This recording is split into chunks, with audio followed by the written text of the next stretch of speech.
है कि दावेदारी है आपकी बढ़िया? नहीं, अब जमाना दावेदारी की आवश्यकता नहीं है पार्टी में। पार्टी तो पहचान लेती है, पार्टी सबकी वक्त को जानती है, सबकी जो है काबिलियत को पहचानती है। हाँ। तो दावेदारी करने का सवाल नहीं होता। पार्टी में बहुत वरिष्ठ लोग हैं, बहुत ही सक्षम लोग हैं। हाँ। और कार्यकर्ता को जमीन से तोलते हैं, लंबे सब कुछ जानते हैं पार्टी के नेता लोग जो है। लेकिन दावेदारी करने की आवश्यकता कहाँ है? जुगरान जी, सबसे बड़ा रुपया भी तो चल रहा है भाजपा में, क्या होगा? देखिए, ऐसा है कि रुपये की बीमारी तो कांग्रेस से आती आती थोड़ा बहुत बीजेपी में भी लग गई है, इससे आप इनकार नहीं कर सकते। जो सत्य है, सत्य को झुटलाया नहीं जा सकता। और कहीं ना कहीं जो कांग्रेस का कल्चर है, उसका वायरस थोड़ा बहुत तो हमारे यहां भी आया ही है। अच्छा जुगरान साहब, ये बताइए, उमेश अग्रवाल जी के पास वो रुपया जिसका जिक्र विकल थपलियाल कर रहे हैं, वो रुपया है कि नहीं? देखिए, ये तो उमेश जी बता सकते हैं, ये मैं कैसे कह सकता हूं? नहीं, अरे आपके भाई हैं, आपके मित्र हैं, आपकी पार्टी के हैं, और अब तो कॉम्पिटिटर भी हो गए आपके। मेयर पद के सबसे तगड़े उम्मीदवार उमेश अग्रवाल हैं। फिर कहना चाहूंगा कि मैं कोई कॉम्पिटिटर नहीं हूं, ना मैं कोई दावा रखा हूं। हाँ। और जो नगर निगम के लिए, मेयर के चुनाव लड़ने के लिए केवल 8 लाख रुपए जो है अधिकतम राशि रखी है। क्या कहते हैं, जो चुनाव जो मॉनिटरिंग कर रही है। जुगरान जी, आप पुराने कार्यकर्ता हैं, आप जानते हैं 8 लाख रुपया एक दिन खर्च हो जाता है, पहले दिन, बाकी दिन के डमरू बजाएगा कार्यकर्ता। हम तो यही चाहते हैं। अरे आप कहना छोड़ो मित्र, आज का 10 हो जाए, लेकिन 10 से ऊपर ना लगे। अरे 10 एक दिन में 10 ले जाते हैं कार्यकर्ता भाई। गड्डी सुबह खुलती है और ऐसे बढ़ जाती है। चुनाव उत्तराखंड में हो, चाहे मणिपुर में हो, और चाहे उत्तर प्रदेश में हो। अरे अकेले कोटद्वार में 6 करोड़ रुपए खर्चा हुए थे, और जब शराब की बोतलें पकड़ी गई थी और नकदी पकड़ी गई थी, तो वो कितने लाख रुपए थे वो आपको भी याद होगा। और फलस्वरूप खंडूड़ी है जरूरी, वो गैर जरूरी हो गए थे, कर दिए गए थे, वो याद होगा आपको। नहीं, ठीक है, वो भी सब याद है, लेकिन शराब का कोई ऐसा वहां खेल नहीं हुआ। 1-2 बोतल पकड़ी गई, कहीं डलवाई गई जानबूझ के, जो है सुनियोजित तरीके से, उसको इस तरह से मत लें आप। जी, विकल थपलियाल साहब जी, एक से बढ़कर एक दावेदार हैं। अनार एक ही है, एक ही पार्टी में अनार एक है। मैं देहरादून की बात नहीं करता, मैं बाकी और जगहों की बात भी करना चाहूंगा। तो आखिरकार पड़ला किसका भारी आप देख पा रहे हैं, किस दल का भारी देख पा रहे हैं, किस नेता विशेष का आप जिक्र करना चाहेंगे? देखिए अतुल भाई, इसमें यह है कि हम ये देख रहे हैं कि इस समय अगर टिकट जब तक फाइनल नहीं होते हैं, उम्मीदवार सामने नहीं आ जाता है, क्योंकि पहली बार यहाँ 6 नगर निगम का चुनाव होने जा रहे हैं। 6 नगर निगम भी हो गए यहाँ, पहले एक से बढ़कर 3 हुए, अब 6 हो गए हैं। और मैं इसको एक मिनी आम चुनाव उत्तराखंड का मान के चल रहा हूँ कि टोटल यहाँ पे नगर पालिका अध्यक्ष, नगर पंचायत और नगर निगम मिला के 72 करीब सीटें हैं, 72 और 70 हमारी विधानसभा में सीटें हैं। यहाँ विधान परिषद है नहीं, लेकिन जो ये 72 सीटें हैं, इसको मारा मारी लेके, इस पे जो वर्चस्व की जो लड़ाई है, वो एक पूरे उत्तराखंड को, पूरे प्रदेश की जनता को एक नए मोड़ पर ले जाने वाली है। क्योंकि यहाँ से जो रास्ता निकल रहा है पार्षदों से या नगर पालिका अध्यक्ष से, वो सीधे सीधे विधानसभा की ओर भी जाता है। कम से कम 10 लोग इस समय मौजूदा ऐसे हैं कि जो पार्षद रहे या नगर पालिका अध्यक्ष रहे या पूर्व अध्यक्ष रहे, जो विधानसभाओं में अपना प्रतिनिधित्व अभी तक दिखा चुके हैं। तो इस पूरे मामले में जो मुझे लग रही है कि अगर बसपा का जो एंगल आता है, अगर बसपा इस पे प्रभावी तौर पे काम कर रही है, अगर उसका जो वोट बैंक है वो स्थिर रहा, तो वो किसी ना किसी पार्टी की एक गणित बहुत हद तक बिगाड़ेगी बसपा, जो मुझे लग रहा है। और जो कांग्रेस के अंदर जो भीतरघात है और बीजेपी के अंदर जो भीतरघात है, उसका मुझे लगता है कि देहरादून की मेयर सीट पर भी उसका असर पड़ेगा। और जो किन्नर लड़ रही है, 44,000 वोट ले गई है एक बार को, ये बहुत बड़ा खतरे की घंटी है। उस समय कांग्रेस का प्रत्याशी 3रे नंबर पर रहा था, बीजेपी जीते थी। हाँ। तो अगर ये सब समीकरण आ गए तो कहीं ना कहीं बसपा को भी फायदा हो सकता है। जी, बसपा को फायदा हो सकता है। अग्रवाल साहब, यहाँ पर बड़ा सवाल ये है कि हम अभी टिहरी उपचुनाव हमने भूला नहीं है, और शहरी क्षेत्रों में सबसे ज्यादा जो मार है वो कांग्रेस पार्टी को ही पड़ी थी। कांग्रेस पार्टी एक जीवंत लोकतांत्रिक पार्टी है, और सबसे बड़ी बात कि जो ये स्थानीय निकायों के चुनाव हो रहे हैं, ये तो प्रथम इकाई लोकतंत्र की है और कांग्रेस पार्टी में वो क्षमता है कि विभिन्न विचारों को, विभिन्नताओं को, और सबसे बड़ी बात है कि विविधता को साथ लेकर चलने की क्षमता कांग्रेस पार्टी में है और अग्रवाल कांग्रेस साहब, की लोकप्रियता है, अग्रवाल साहब, कार्यकर्ताओं में उत्साह है। अग्रवाल साहब, जी। जब मैं आपसे कोई भी सवाल पूछता हूं, मुझे आपका जवाब ऐसा लगता है कि आप एक बुक अपने पास रखते हैं। मैंने सवाल कोई पूछा, आपने पन्ना खोला, कोई भी पन्ना सामने आया, आपने पढ़ना शुरू कर दिया। आप हुक्म करें दोबारा। सवाल मेरा एकदम सीधा सा है।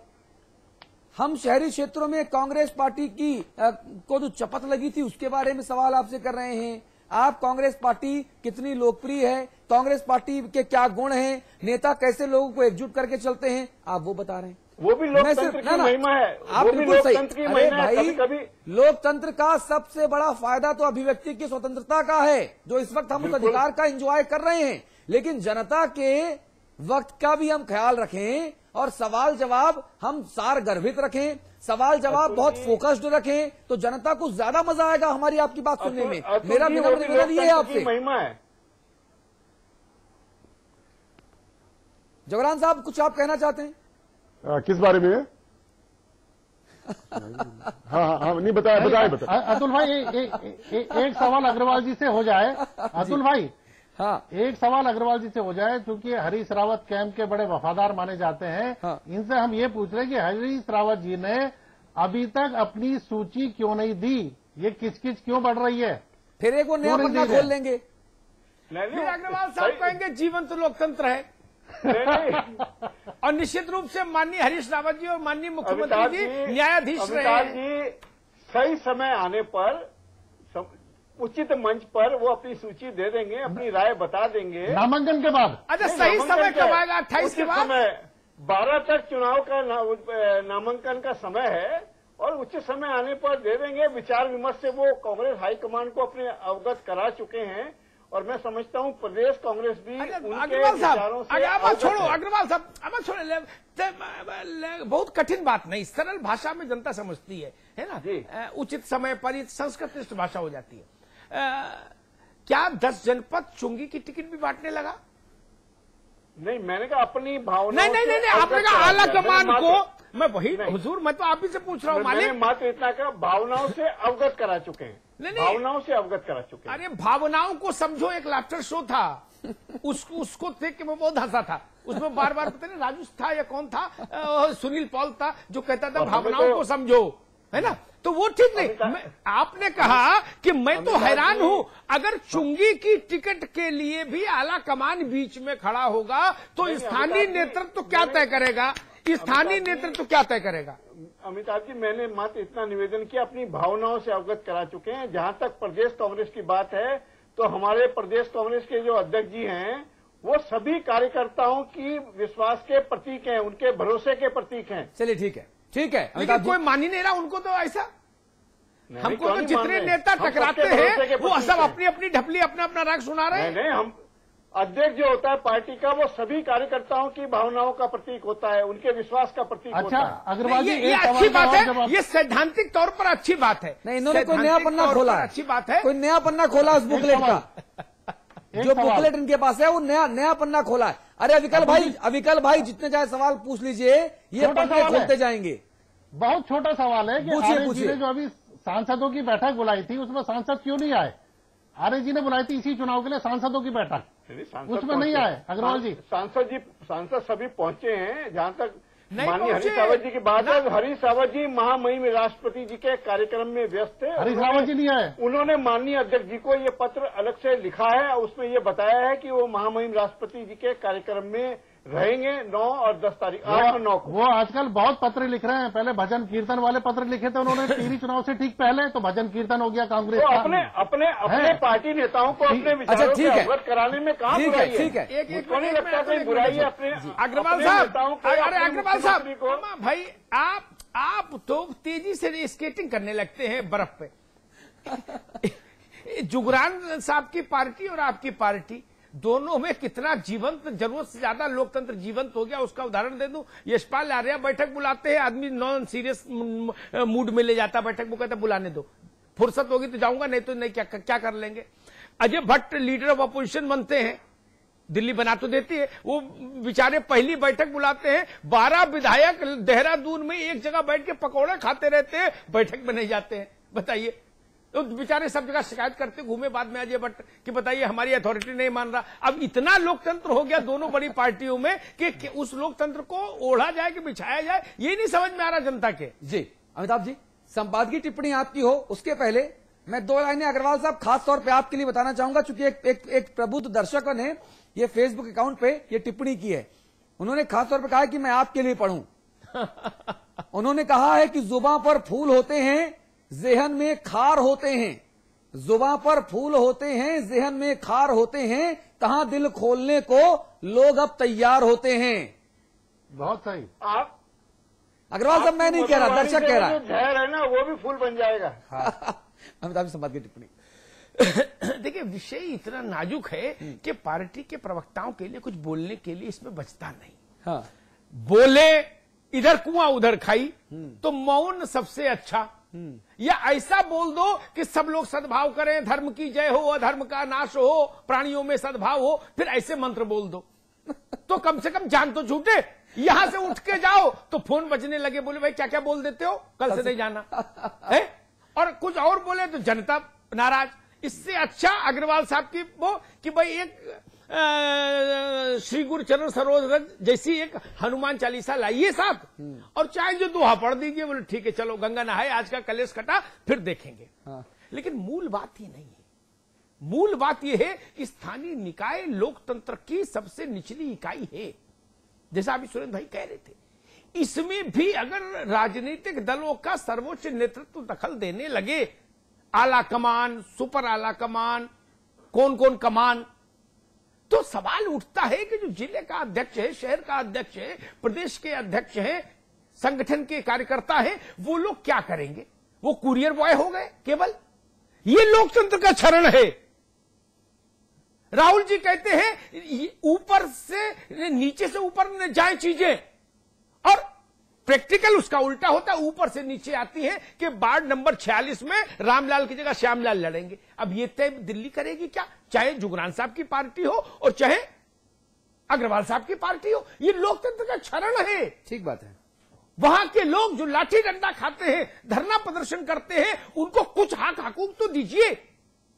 कौन देहरादून में मेयर की कुर्सी पर चुनाव लड़ेगा, इसका फैसला दिल्ली क्यों करे किसी पार्टी में? वहां के कार्यकर्ताओं की सुनिए। ये लोकतंत्र है, असली लोकतंत्र ये है। कोई प्रभारी, कोई भारी, कोई नीतिगत मसला हो तो आला कमान समझ में आता है। आप तो चुंगी के चुनाव में भी आला कमान का टैग लगा के घूमेंगे। ये लोकतंत्र नहीं है, ये कार्यकर्ताओं के साथ न्याय नहीं, और इसीलिए चुनाव महंगे हो गए, इसी सब के चलते, क्योंकि कार्यकर्ता जानता है कि और तो कुछ मिलेगा नहीं, बिना जोड़ तोड़ के नोट ले लो, नोट ठीक बात, प्रत्याशी से, इसलिए बिना पैसे के अब कार्यकर्ता नहीं मिलते। ठीक बात है। अग्रवाल साहब, आपने बहुत चुनाव देखे होंगे, मैंने भी देखे, बिना पैसे कार्यकर्ता नहीं मिलते। कहते हैं पेट्रोल पंप की पर्ची दे दो, और गाड़ी में तेल डला के ससुराल चले जाते हैं, वहां जाके सोते हैं। अब वो जमाना चला गया जब चने मुरमुरे खा के प्रचार करते थे लोग, क्योंकि वो जानते हैं कि जोड़ तोड़ की राजनीति हो गई, समर्पण का मूल्य नहीं रखा। ठीक बात। स्थानीय स्तर पर नेतृत्व को आपने कुंद कर दिया। ठीक बात। शहर अध्यक्ष की क्या हैसियत होगी अगर प्रभारी महासचिव खुद बैठेगा वहां और बताएगा 44 नंबर से कौन लड़े और 48 नंबर से कौन लड़े? क्या करेगा छोटा आदमी जो वहां कांग्रेस का झंडा लेके चलता है, या जो कमल का फूल का झंडा लेके चलता है? अगर सब कुछ दिल्ली तय कर देगी, ये 11 अशोका रोड तय कर देगा, ये 24 अकबर रोड तय कर देगा। इसलिए लोकतंत्र को वहीं रहने दीजिए, शहरों में, गलियों में, गांव में, कम से कम निकाय चुनावों तक तो इस मर्यादा का पालन करिए। चलिए, आप सभी का बहुत बहुत शुक्रिया। अग्रवाल साहब, जुगरान साहब, आज आपने अपने स्वभाव और अपने तेवरों के उलट बहुत कम बोला।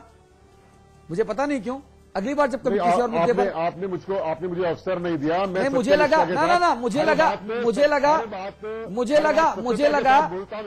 लगा कि आज अग्रवाल साहब को मैं इतना ज्यादा बोल लेने दूं ताकि जो उनकी शिकायत आपकी पूर्व शिकायत की तरह होती थी, उस शिकायत को दूर कर दूं, और अगले एपिसोड में आपकी जो शिकायत मैंने पिछले एपिसोड में दूर की थी वो फिर दूर करूंगा दोबारा से, क्योंकि ये मेरी नैतिक जिम्मेदारी है।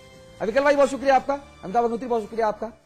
जता जनार्दन, आपका ही बहुत धन्यवाद। आपके अपने चैनल समाचार प्लस पर खबरों का सिलसिला लगातार जारी है।